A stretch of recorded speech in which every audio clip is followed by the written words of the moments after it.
Is Vivi already the deck to beat in the OP04 meta? Let's talk about it.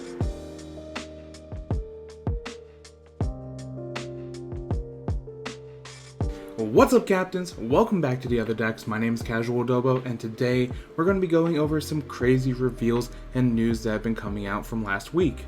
Now, the One Piece card game got some crazy news last week, new OP04 leaks and reveals, a surprise ban list, and lastly, my friend Asaraf Dchaz hit 10k subs on his YouTube channel. Now, if you've been watching the One Piece card game content for a little bit, you probably already know Asaraf. I was very fortunate enough to, be able to work with him early on when he really just hit 1k subs, which is kind of wild.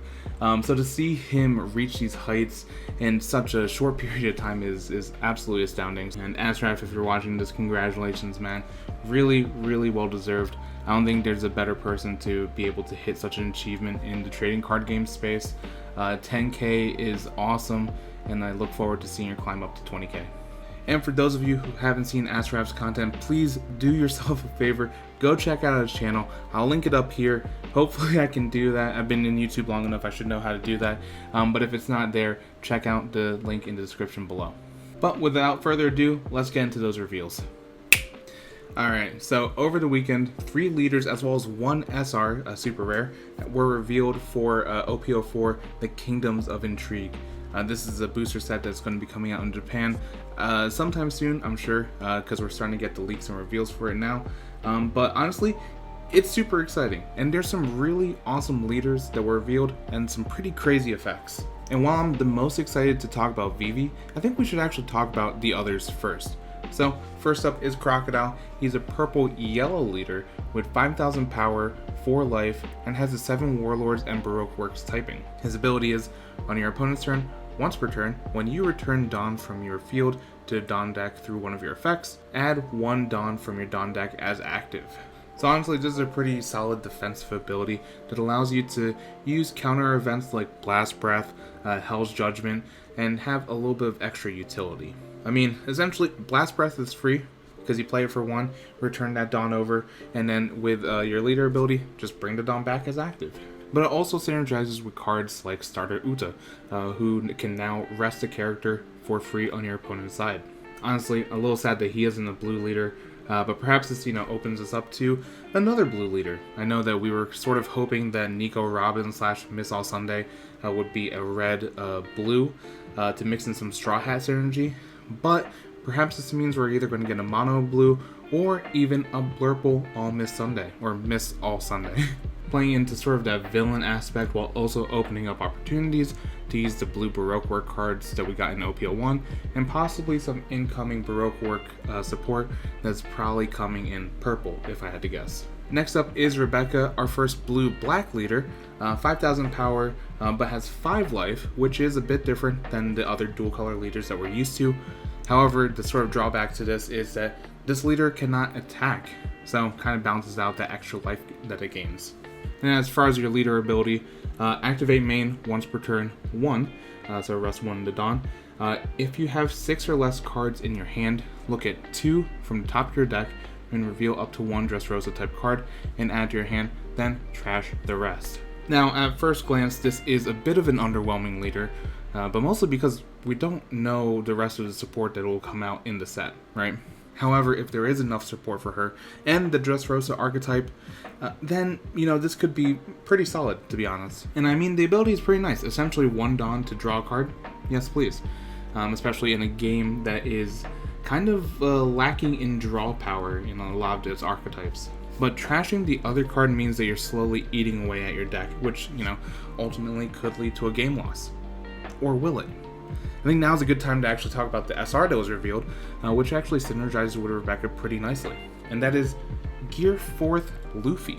So Monkey D. Luffy is a 7 cost to play, 7,000 power with the Dressrosa and Straw Hat crew typing. But his ability is kind of nuts, to be honest. First of all, this character can attack active characters, which is already pretty nuts. Then activate main once per turn. You may return 7 cards from your trash to the bottom of your deck in any order, then set this character to active. Then during your next refresh phase, this character cannot be set to active. So honestly, This is a very fantastic offensive card. If you want to clear boards, you can. If you want to swing twice into your opponent's face, you can do it. And I honestly love this little sort of nod to the anime / manga, where there's this huge drawback to this really insane offensive power, where you're essentially stunned next turn because you're unable to activate Luffy during the next refresh phase. So I see a lot of late game potential here, but I do wonder if there's going to be additional support that will actually reactivate your characters, sort of similar to the event card Paradise Waterfall in green. But if not, then we can always use Yasukani's Sacred Jewel to protect our Luffy, and that honestly should do the trick a little bit, because we must protect this man at all costs. Now, the last leader I do want to talk about is indeed Vivi, who I'm already predicting to be meta in my tier list. But Vivi is a red and blue leader, 5,000 power with 5 life, Alabasta Kingdom typing, and like Rebecca, cannot attack. However, what makes Vivi really nuts is her ability. Activate main once per turn 2, so you gotta rest 2 Dawn, but draw 1 card and up to one of your characters gains rush during this turn. Draw power plus a rush enabler for 2?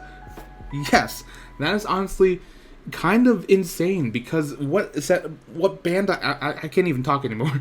I'm this excited about Vivi. What Bandai has done has combined aggro strategies with control strats and allowed them to get rush. Crazy. And just to show you some of the shenanigans that you can do, let's take a look at this using some OP02 cards, for example. Alright, with 10 Dawn, you can play OP02 Ivankov for 7, which then plays out the OP02 Blue Luffy, aka Bluffy. On play, trash 2 cards from your hand, return a 4 cost whatever to their opponent's hand, you know, some sort of blocker, gain double strike on that Bluffy.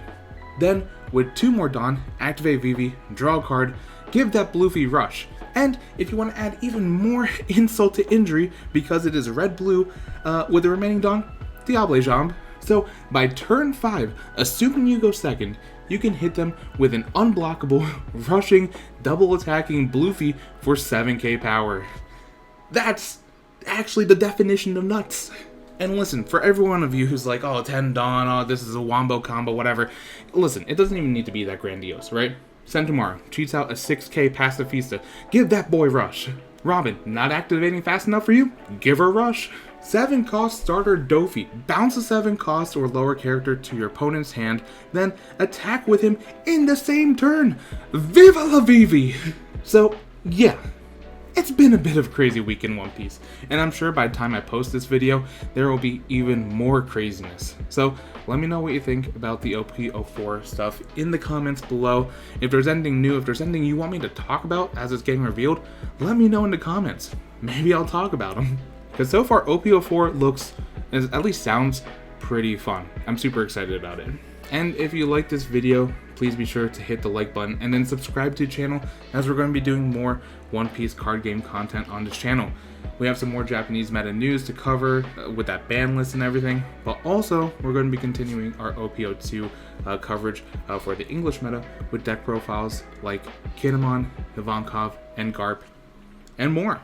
And if you want to see some of my other OP02 deck profiles, be sure to click this video here. But that will do it for me. Thank you so much for watching. Really appreciate it. And captains, remember, build what you like, play what you love, and I'll catch you in the next one.